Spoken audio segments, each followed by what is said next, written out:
Жакында эле бир кыз менен тааныштым, ачык айтып сүйлөштү, кыз жигит болуп сүйлөшүп жүргөн. Жигити алдап кетти, намысым жок, алдап ыйлатып кетти дейт мага. Көңүлү бар, мага көңүлү бардай. Бирок мен кийин эстеп намыс жок кыз алгам деп кыйнала беремби деп корком. Таза тунук турмуш жолун баштагым келет. Азыр эки ойдо турам. Кантсем болот, кеңеш бериңизчи. Жолукчан кыздарыбыз көбөйүптүр. Бирок жаштары уят кылып, көчөдө кыз жигит болуп жүрүп атышат, урушуп коюңузчу катуураак дейт. Жолукта жүргөн эжелерибиздин баркын кетиришпесин. Катасы болсо кечириңиз, биз сизди аябай сыйлайбыз дейт. Өткөндө бир суроо берген бирөө.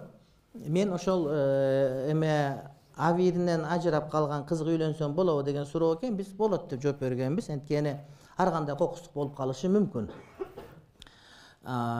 Шарият боюнча ошол кыздык белгиси жок деп качан айтылынат? Кыз эмес деп айтылат. Эгер ошол кыз мурда турмушка никелеп чыккан болсо, же сойкулук менен алектенген болсо. Эгер антпей турмушка чыккан эмес, сойкулук алектенбестен туруп, кайсы бир кокустуктан улам ушундай болуп калса, ал кыз өкүмүндө болот. Анан ошого биз жооп берсек, аны бир депутаттардан бир кыз чыгып алып, күбөсү бар жок билбейм. Эмнеге антип жооп берет да, ушинтип айтып атат да. Эми жанагы таң каласың. Көр көзүн алып, аксак бутун алганда ичпей кандай экенин билбейм менчи. Эми ар ким өзүн ала бербеш керек да бир нерсе. Мен айттым, кыз эмес болсо турмушка чыкса болот, алса болот.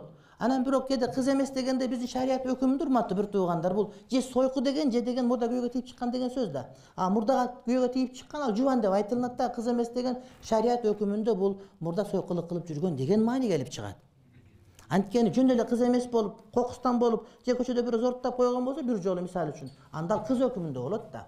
Анан шарият терминдерин билбестен туруп эле анан чубага түшүнтүп айтат, эмнеге андай деп, ушу бир депутат айым ушинтип сүйлөп атканы туура эмес да, комментарий жазып аткан.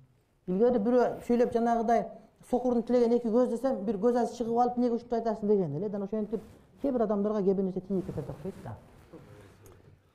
Ушундай. Анан мен айткам, анан сойкулук кылып жүргөн болсо, кийин дагы бир жакка кетип калбасын. Ошого анда алектенбегенге үйлөнгөнүм жакшы деп айтсам, ошого чычалап кетти бирөөлөр. Эми кеп эсин таап алат да.